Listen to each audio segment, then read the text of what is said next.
Баршаңызға сәлем бердім. Қайырлы күн. Менің каналыма қош келдіңіздер. Венераның асханасы каналыма жазылып қойыңыздар. Сіздермен осындай өте нәзік, өте әдемі шоколадты торттың рецептімен бөлісетін боламын. Видеоның соңына дейін тамашалаңыздар. Рецепт бойынша осында описанияға астына барлық мөлшерін жазып өтетін болам. Ең алдымен осы сухой смес дейміз. Осы ұнды, какао, разрыхлитель бәрін жақсылап араластырып аламыз осылай. Обязательно через сито ұнды өткізіп аласыздар. Дайындап алып, міне енді Қазақстан шоколадты ертіп, водяной баняға осылай ертіп аламыз жақсылап.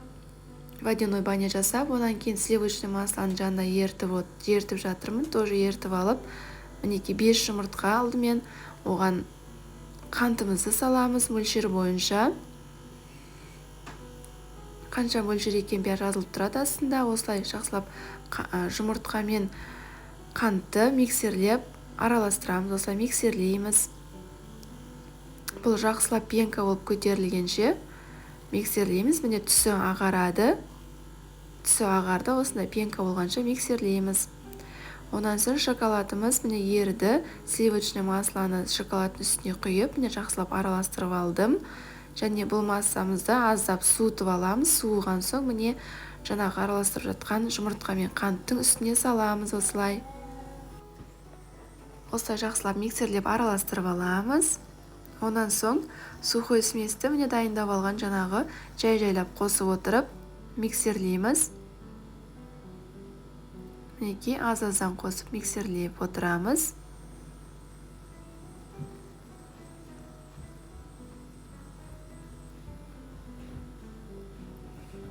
Жайлап осылай қосып отырамыз.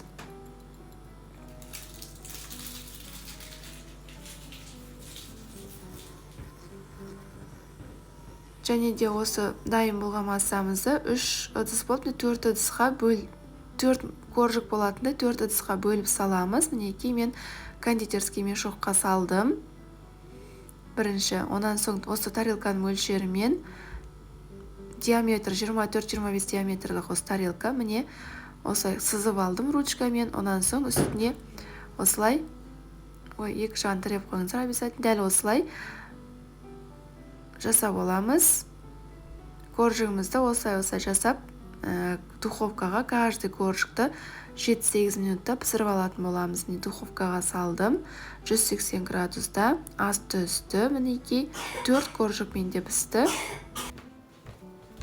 Мінеки каждый коржикті міне жаңа тарелканың мөлшерімен тағы да доңғалатып осылай кесіп аламыз.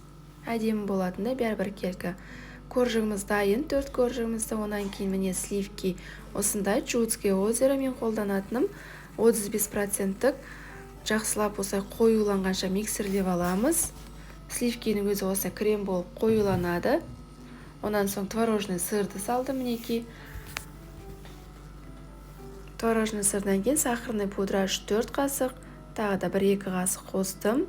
Аса көп қажет емес, өйткені қатты тәтті болғанда тәтті болып кетеді. Міне жақсылап осылай миксерлеп аламыз. Қатты тәтті қаласаңыз, әрине көбірек қоса берсеңіздер болады. Крем чиз деп аталады. Бұны міне сливки, сахарный пудра, творожный сырдан тұрады. Міне кондитерский мешокқа салдым. Міне осындай шариктер шығарып, жан-жағын бірінші осылай жасап аламыз шариктерін. Онан соң ортасын толтырамыз, осылай жақсылап жағамыз осылай. Солай кезек-кезек 3 корж, міне 4 коржды солай орналастырып аламыз. Креміміз мол, жетеді бұл крем осы тортқа. Крем осындай стойкий болу керек. Қоюла осындай крем болу керек негізі. Міне ең соңғы коржды әдемісін алып қаласыз ғой, тегістеуін бетіне осылай жабамыз. Қалған жан-жақ қиылған корждарды мен қалған креммен трайфл сияқты жасап жібердім. Балалар жеп қояды. Енді бетін жаптым. Ең бетіне мен бір Қазақстан шоколадты ерттім. Сұйық май, біраз қасық сұйық маймен ертіп алдым да араластырып, мінеки торттың бетіне осылай жайдым. Шоколадный торт болды осылай. Енді бетін әрлеу өз қалауларыңызда ягодымен, фруктымен, шоколадтармен әрлесеңіз болады. Менде осындай трафарет болды. Рамазан айы болғандықтан ауыз ашарға жасалған торт бұл.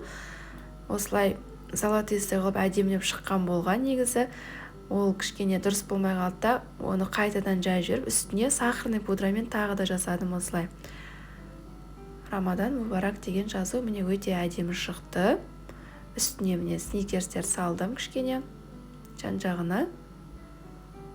Міне осындай әп-әдемі торт болды. Жасап көріңіздер.